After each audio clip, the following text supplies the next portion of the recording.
You don't save $8,000 by accident. You save it by skipping vacations, learning 11 ways to season rice, and begging a 2002 Civic to give me one more winter. That was me after high school, community college by day, precision machine shop by night, until an apprenticeship made me fall in love with turning raw metal into exact obedience. The first time a Part 1 program came off the CNC within a whisper of spec, I felt 10 feet tall and dusted in aluminum glitter. My family treated that like a cute phase. Sloane, my younger sister, was the star, theater kid, baby influencer, smile like a coupon code. If she sneezed, Mom brewed tea and posted, "Taking care of my angel." When I pulled a 12-hour shift, Mom texted, "Don't be dramatic." Gifts told the truth. Sloane got a vlogging camera. I got a mug, world's OKYST brother. I laughed because the alternative was crying into my rice. The watch wasn't impulse. It was a promise. After a raise and 3 side jobs, I bought a pre-owned Rolex Datejust from a reputable dealer. Not a yacht, not a crisis, just proof to myself that I could build something and keep it. Paperwork, warranty card, serial number, the boring folder only watch nerds love. I didn't wear it to the shop. My clothes are 60% machine oil, but on weekends it reminded me there was a weekend. Sloane noticed at Sunday dinner. "OMG, Lucas got jewelry!" She squealed, angling her phone so her cheekbones could also congratulate me. Mom laughed like I'd said I was joining a boy band. Dad squinted at the dial and asked if it came from a kiosk. "It's a Rolex," I said. "Relax." Sloane smirked. "It's just a watch." Just a watch, like it hadn't cost me 2 years of worn-out boots, like it wasn't the one thing in our house that loved me back exactly the same every time I looked at it. I swallowed the comeback and asked for potatoes. 2 Sundays later was Dad's birthday. Paper hats. Meatballs. Piece that lasts exactly 3 photos. I'd come straight from the shop, washed up, slipped the watch on. Dad smiles more when expensive things are nearby. In the kitchen, I took it off to wash my hands, tucked it in its soft pouch, and slid it behind the flour canister. It was there when I reached for a towel. It was not there 5 minutes later. I did the polite rummage, the "maybe I'm the idiot" search. Drawer, bag, jacket, under the mail, inside the mail. I once lost a paycheck that way. Bathroom, behind the soap. Nothing. My stomach shrank to the size of a lug nut. "Hey," I said, careful. "Has anyone seen the little pouch I left right here?" Sloane didn't look up. "What pouch?" Mom put on her customer service smile. "You're always misplacing things, honey." I walked back to the dining room. Sloane finally glanced up, met my eyes, and did that lip-tuck smirk she used when she borrowed my hoodie and posted it as #CozyVibes. Then she said the line that took the evening from awkward to electric. "It's just a watch, Lucas. Did you take it?" I asked, not moving. Sloane widened her eyes like a stage actress who'd lost her cue. "She's did it by accident." Mom laughed, patting Sloane's arm. "If she even did it at all." He climbed my ears. Not because of the steel. Because of the choreography. I was the problem for noticing there was a problem. Dad cleared his throat and said we shouldn't ruin his birthday with whatever this is. The old me would have apologized to the air and started checking behind curtains. The new me felt a click, the mental kind. "Fine. This time, we're not doing it your way." I didn't argue. No speech about respect, no serial numbers shouted into mashed potatoes. I put on my jacket, hugged Dad, said happy birthday, and drove home like I was balancing a glass vase over potholes. At my apartment, I set a flour canister on my counter. Yeah, I took it. When I'd leaned on the kitchen counter to breathe, my palm came away dusted. There'd been a crescent of flour smudged by something pouch-sized being yanked free. Dad's kitchen has a cheap corner camera I installed last year. The app was still on my phone. The watch serial was saved in 3 places. The paperwork lived in a fireproof bag. I opened the app and rewound. There, in grainy 1080p, me, tucking the pouch behind the canister. A minute later, Sloane. "Getting more napkins." Her hand went behind the canister. She pocketed the pouch, checked the hall, fluffed her hair, floated out. Timestamp clear as a green light. My chest went hot then cold. Not rage, something cleaner. Proof is a mercy when you've spent years being told your memory is dramatic. Old me would have printed screenshots and begged them to see. New me opened 2 tabs. The police non-emergency number and the stolen property form. 8,000 crosses the felony threshold here. I didn't want my sister cuffed between a centerpiece and a ring light. I wanted my life back. Sometimes the only adult in the room is the one who dials. The dispatcher was calm. I gave my name, address, item, serial, and said I had video. Understood. An officer will follow up tonight, she said. I emailed the footage with the receipt, the warranty card, and a photo of me holding the watch like a cheese ball the day I bought it. Proof on proof. Then I made the call my family never expected, my insurer. File a theft claim and mark the serial hot, I said. Pawn networks check serials, even neon-lit shops do paperwork. I showered. Made rice. Couldn't eat it. Mom texted, "Don't be petty about family." I put my phone face down and stared at the ceiling until 2:17 a.m. when it buzzed with an unknown number. "This is Officer Delgado with Westfield PD," a voice said, friendly but firm. "We're at your parents' address for a knock and talk. Do you authorize us to retrieve the item if they voluntarily surrender it?" "Yes," I said. "Please." My camera app pinged, the kitchen cam earning its keep. Blue and red spilled through lace curtains. The front door opened to the glow of the foyer we've taken 1,000 holiday photos in. Sloane shuffled in, suddenly very off-camera. Mom aimed a brittle smile. Dad looked like a man who just learned actions have paperwork. I couldn't hear words, but I could read the scene. Delgado held a clipboard, offered options and outcomes. Mom pointed at the ceiling, as if God had misplaced my watch in a vent. Dad gestured toward me even though I was pixels. Sloane tried to look smaller. Then she disappeared down the hall and came back with the pouch. She hesitated, tiny tilt of the chin, then handed it over. Delgado checked the dial, read the serial. His partner nodded. The pouch slid into a clear evidence bag. At 2:41 a.m., Delgado called again. "We've recovered the item. For now we're treating this as voluntary surrender pending your preference on charges. Are you willing to come in at 9 to sign release and give a statement?" "I'll be there," I said. "Copy," he replied. "And Mr. Hale?" "Yeah? Good job keeping your cool." I hung up and finally cried, not for steel under police lighting, but because after a lifetime of being told to be the bigger person, I'd learned there's a version where you don't shrink. I didn't sleep. I sat with the flour canister and waited for daylight. At 8:29 I was in the station lot, early because I treat punctuality like an apology. Officer Delgado met me with coffee. "We'll take your statement, log the video, then property can release the watch," he said. "If this goes to the DA, it's their call. Your preference matters." In a little room I told it straight, where I tucked the pouch, when it vanished, the footage, the serial, the "she's did it by accident" line that still rattled. Not the watch before, just the pattern, hoodies, headphones, tools that walked, birthday money that slipped into Sloane's wallet. Same playbook each time, minimize, mock, redirect. "Okay. Preference?" he said. "I want a report on file," I answered. "If the DA offers diversion, fine. But I'm done being the free lesson," he wrote. "Victim requests prosecution. Property released the watch." I checked the serial twice and finally breathed. Outside, my phone bloomed, 12 missed calls from Mom, 3 from Dad, 1 from Sloane, and a new group chat titled, "Let's be adults about this." Preview, Lucas, take this down now. I opened Instagram.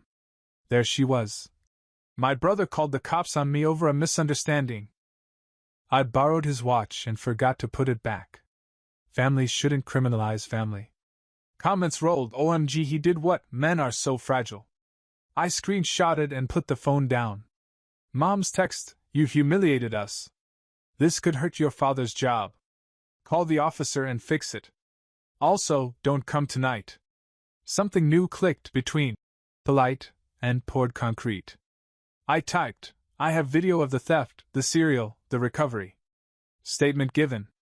Case number below. Don't negotiate via Instagram. If you show up at my apartment, I'll file for a no trespass order. Dad called. I let it ring. His voicemail slid from reasonable to warning. We could have handled this internally. Think about your sister's future. I scrubbed a pan so I wouldn't hear the old words the way they used to work: selfish, dramatic, ungrateful. At noon, my insurer flagged the serial across pawn networks and told me I could add it to my renter's policy. I laughed, scheduled my one nice thing. I sat in the park I used to nap in between classes and the night shift. Same bench, different spine. I replayed the footage, not the theft but my face, careful, small. Taking less space never made me safer. It just made me easier to step over. Sloan texted at 2:03 p.m. Take down your police stuff. Brands are watching. I'll return the stupid watch and we'll call it even. You owe me an apology. I typed, you returned it to police at 2:34 a.m. On camera. Case number attached. What you do with followers is up to you. I don't negotiate with threats to your ad revenue. She replied with the line I've heard my whole life: just remember who family is when you need something. I thumbed out. I stopped needing. Airplane mode. That evening, Delgado called. We forwarded the report to the DA with your video. Likely they'll offer diversion if she admits fault, apology letter, restitution, maybe a class. If she declines, they can file. Is it normal to feel like I did something wrong even when I followed the rules? I asked. Every day, he said. That feeling is training, not truth. I watched the streetlights come on. The watch ticked on my counter like a metronome for a song I finally liked. When I slid it on, it didn't feel like a flex. It felt like a boundary with a clasp. Before bed, I opened a note titled House Rules and wrote, Stop arguing with people who benefit from my confusion. Save screenshots, not relationships with fake versions of reality. If it has a serial number, so do I. By Monday my life ran on 2 tabs, CD/CM at work and case number 74219 at home. At the shop, Mateo squinted at my render. You added fillets to your backbone, he said. I told him I finally used the non-emergency line the way adults use Allen keys, correctly, without bleeding. Mid-morning a DA liaison, Priya emailed. Likely diversion for Sloan if she admits fault, apology, restitution, a class. I stared at the impact form too long. Part of me wanted to type 8,000 versions of It's not just a watch. Instead I wrote the pattern: late shifts, rice dinners, being told to stop being dramatic, and how that dial meant you did something and it stayed yours. I sent it before I softened it. At lunch, Kayla rolled over. Family Court, social media edition? She asked. Take time if you need it. Boundaries make better machinists. Shaky but right, I said. My phone buzzed. Family Healing Red Heart. Mom. Dinner tonight. No lawyers. We talk. Dad. We can end this before it ruins Sloane's career. Sloane. I'll forgive you if you post you overreacted winky face. I proposed a neutral cafe and invited Aunt Deb, our only reliable adult. I arrived early with a folder, kitchen cam screenshots, her smear post, insurer email, DA note, and a sheet titled Terms in 12-point calibri. They came in as a unit and sat like a panel. I borrowed it, Sloane began. I meant to give it back, but someone called the police and traumatized the family. You didn't borrow it, I said. You took it, then told the internet I criminalized family. Keep your followers, give me the truth. Mom reached for my hand. I moved mine to my cup. We all make mistakes, she said. It's just a watch. Stop minimizing, Janice, Aunt Deb said. I slid terms across. Here's how this ends without a record, I said. Public correction, delete the smear and post. I took my brother's watch without permission. It was wrong. I'm sorry. 5 words you must say out loud. I took it. I'm sorry. Restitution. Cover my insurance bump and new locks. Boundaries. No entering my space or borrowing, for 30 days. Contact only through Priya. Dad scoffed. We don't sign contracts with family. You did for your mortgage. Aunt Deb murmured. Sloane stared at the page. You want me to admit theft? Brands looked at Tone. I can do sorry you felt hurt. I can't do I'm a criminal. Diversion isn't branding. I said. 5 words, Sloane. Say them and we're done. Her eyes watered. I'm sorry you felt. Nope. I said. That's a coupon. I'm asking for currency. She tried again. I'm sorry this got. Sloane. Aunt Deb said firm. Say the words. The espresso machine hissed like a judge. Outside, a bus sighed. Inside, my phone buzzed. Priya, DA will extend diversion upon admission. Mom tried pity. If this goes public, she'll lose work. Do you want that on your conscience?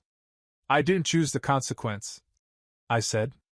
She chose the action. Sloane looked at I took it. I'm sorry. Then at me like I was a locked door. I can't, she whispered. I stacked the papers. Then the DA can do the talking, I said, standing. My statement stands. Priya's number is on the bottom. Mom's chair squealed.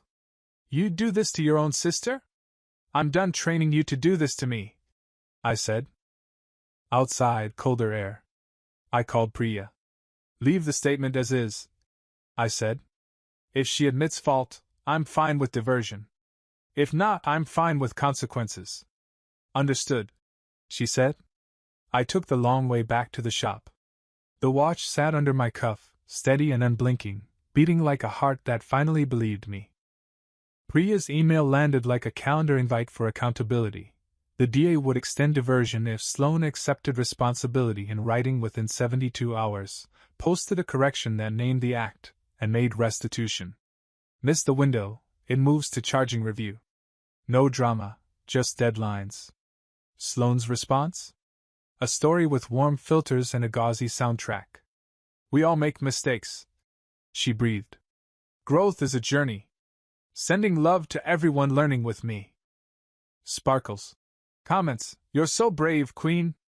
Not a single. I took it. Not a single. I'm sorry. I forwarded it to Priya with one line. This is a coupon again, not currency. That afternoon a locksmith came. Hank, according to the tag, studied my doorframe. Mind your business locks or keep out the relatives' locks? Keep out the relatives. He held up a steel strike plate. The Thanksgiving model. When he finished, the deadbolt thunked like a completed sentence. People act like being related is a master key, he said, packing his tools. It ain't. When he left, the place was quiet in a good way. The watch sat on the counter. I wound it like a ritual.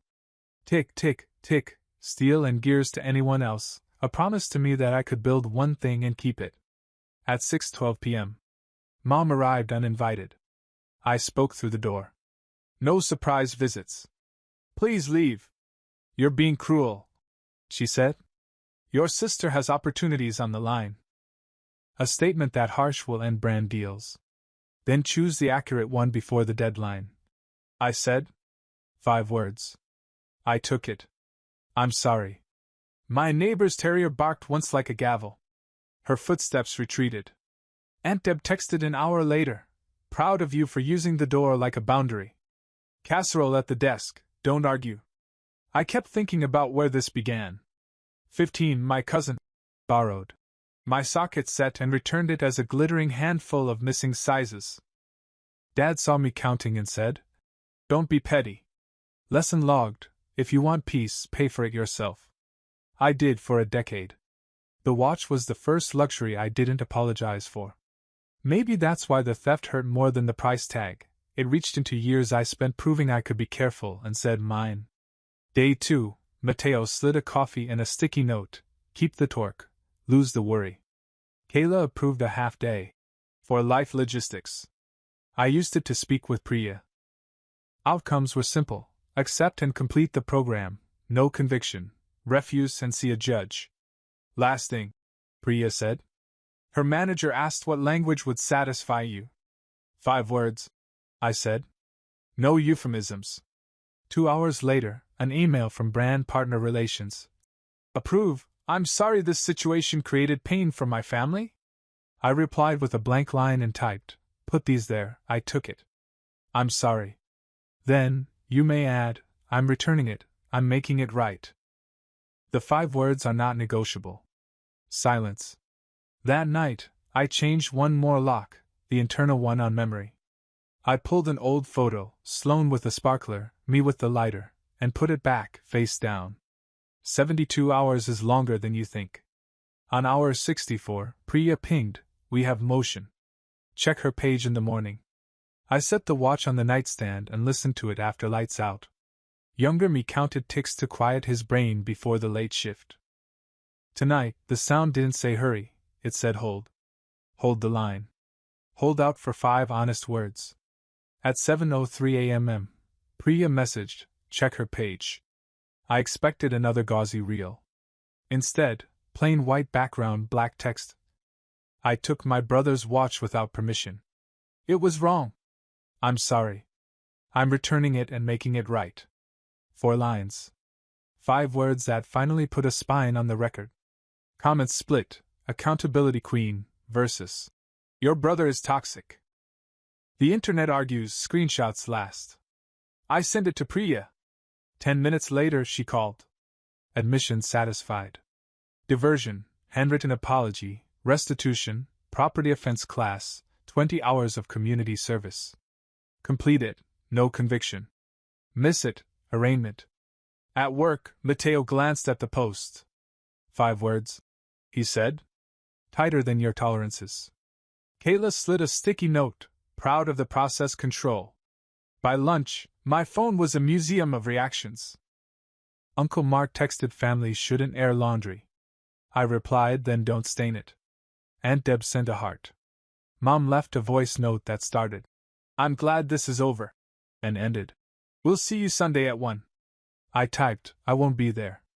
30-day no contact stands. Send letters to Priya. Diversion orientation was that afternoon. Priya asked if I wanted to hear the start. I did. Gray carpet, beige chairs, a motivational poster about choices that looked tired.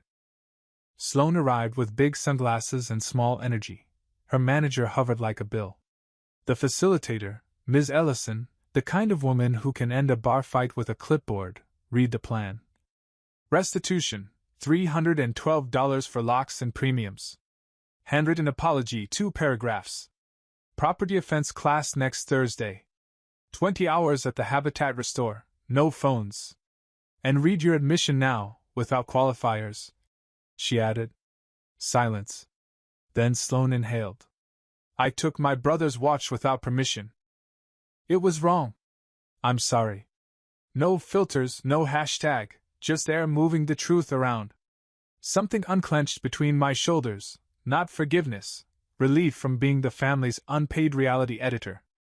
Outside, I bought a small fireproof safe, documents, the warranty card, the page where my name and the serial agree. At the market I grabbed saffron.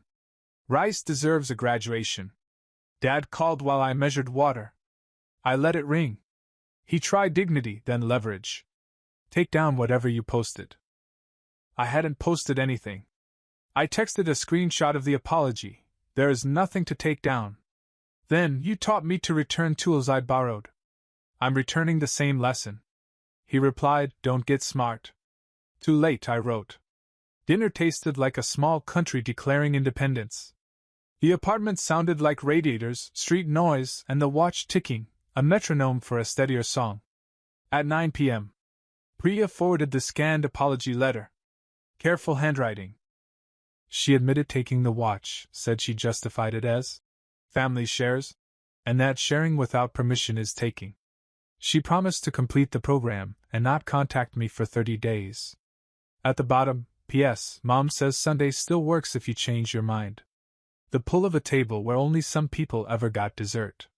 I slid the letter into the safe, spun the dial, and listened for the click. Not triumphant, calibrated. Like zeroing a tool I'd been using blind.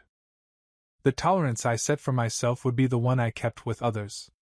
If you want access, bring the 5 words. If you want trust, bring receipts. If you want family, bring respect. Aunt Deb texted, proud. Lemon bars, or are we too grown? Never too grown, I wrote. The city kept being itself. The watch kept being honest. For the first night in a week, I didn't sleep like a guard. I slept like an owner. The Habitat Restore smells like pine, dust, and second chances. I dropped off offcuts and a small box of mystery bits. At intake, Ms. Ellison, clipboard, sensible shoes, aura of, try me, scanned my form. Donate, not supervise? Donate. She nodded. Skip aisle 7. Phone lockers there. Aisle 7. Hinges and hardware. Also, Sloan, hair in a knot, vest neon enough to land planes, sorting screws while a volunteer named Trevor recited thread pitch. Tiny dirt crescents under her nails. A gray lockbox, volunteer phones. Her manager hovered like someone wearing white near soup. No contact, Ms. Ellison murmured. 30 days means 30 days. We passed like planets that finally learned what an orbit is for. Sloan glanced up, surprised, not performative, then kept labeling. In the car I stacked donation receipts and felt something under my sternum, not triumph, equilibrium. The apology forced the universe to admit what happened. The work was forcing her to learn how things fit. While I ate a gas station muffin, a producer pitched a morning show, sibling healing, segment. Delete.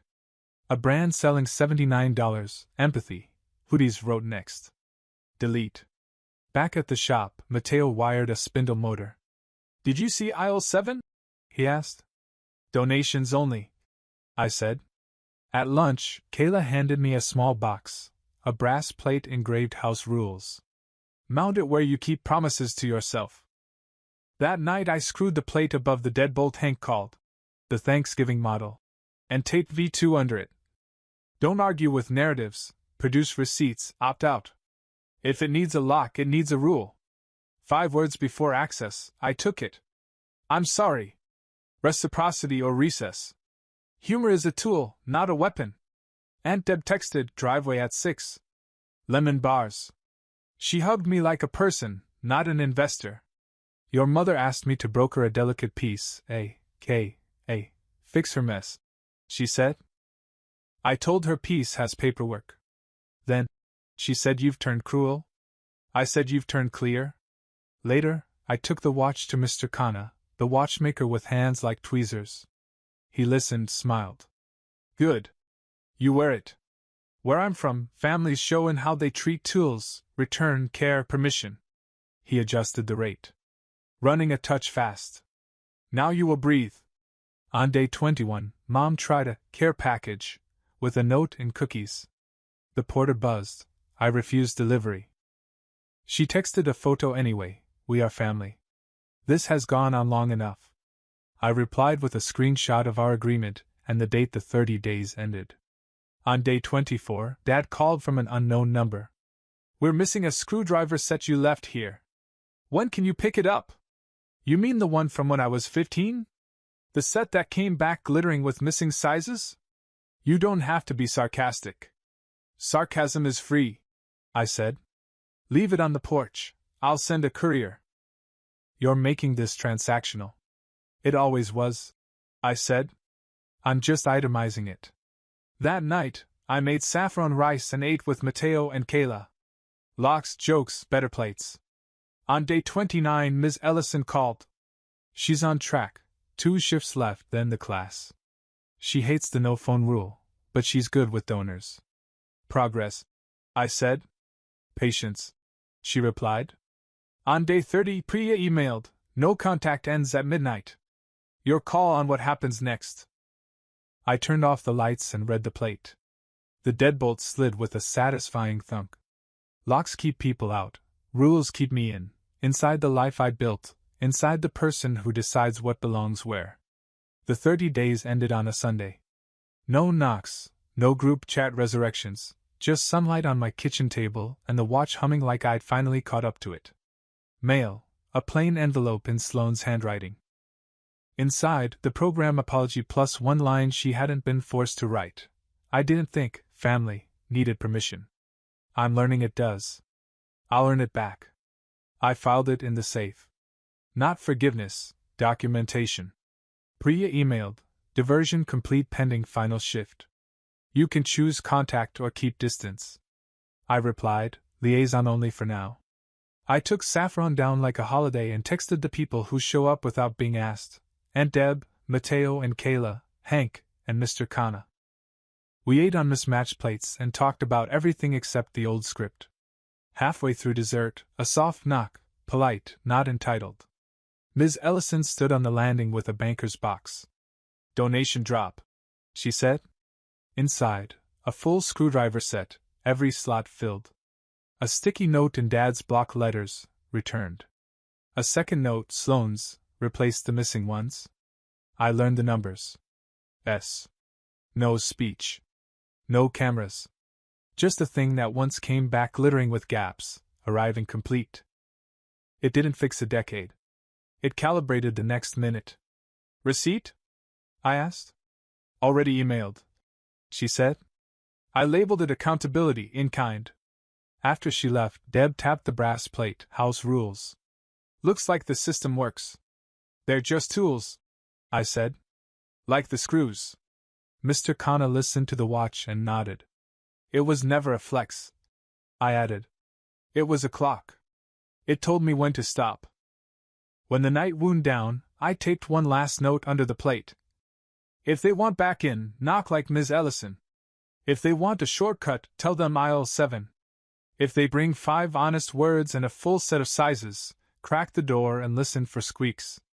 I washed dishes, checked the deadbolt. Outside, the city kept its time. Inside, mine ticked steady. In bed, I didn't rehearse defenses. I set the watch on the nightstand and let it count my heartbeat back to normal. Tomorrow may bring another ask, another attempt to renegotiate the price of admission. That's fine. The door I keep is mine, and I decide what it costs to open it. The watch glowed faintly. Not a trophy. A timer I finally learned to stop.